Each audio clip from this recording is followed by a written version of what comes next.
Bonjour à tous et bienvenue, que la grâce et la paix de Dieu soient avec vous tous. Tu as dit, notre Seigneur et notre Dieu, de recevoir la gloire et l'honneur et la puissance, car tu as créé toutes choses et c'est par ta volonté qu'elles existent et qu'elles ont été créées. Aujourd'hui, on va parler comment une personne peut devenir étranger à Dieu.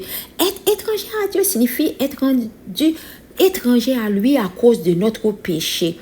Éphésiens chapitre 4, verset 18, ils ont l'intelligence obscurcie, ils sont étrangers à la vie de Dieu à cause de l'ignorance qu'il est en eux et à cause de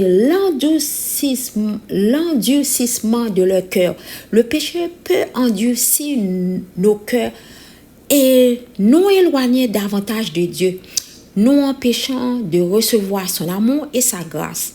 La Bible nous enseigne que lorsque nous nous livrons au péché, notre cœur devient plus dur et plus résistant à la vérité et à la grâce de Dieu. Parce que nous nous concentrons sur nos désirs et nos besoins égoïstes.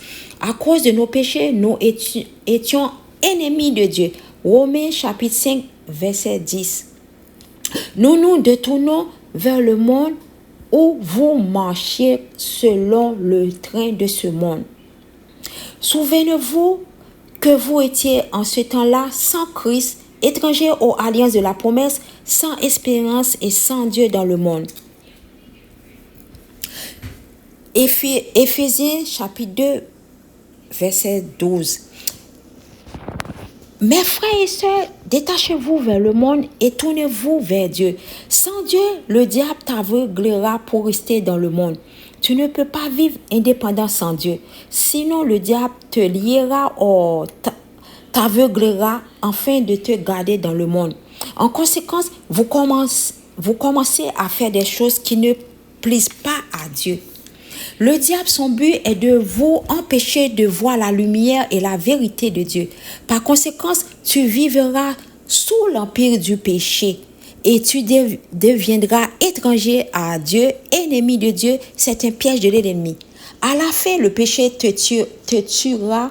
Si vous ne voulez pas que cela vous arrive, tournez-vous vers Dieu et il te sauvera. Mes frères et sœurs, ne te sépare pas de Dieu.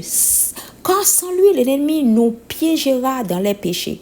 Ayez une relation avec Dieu. C'est lui peut vous protéger des péchés que l'ennemi essaie de vous piéger. Crois-moi, tu ne peux pas vivre sans Dieu. Parce que sans Dieu, nous ne sommes rien.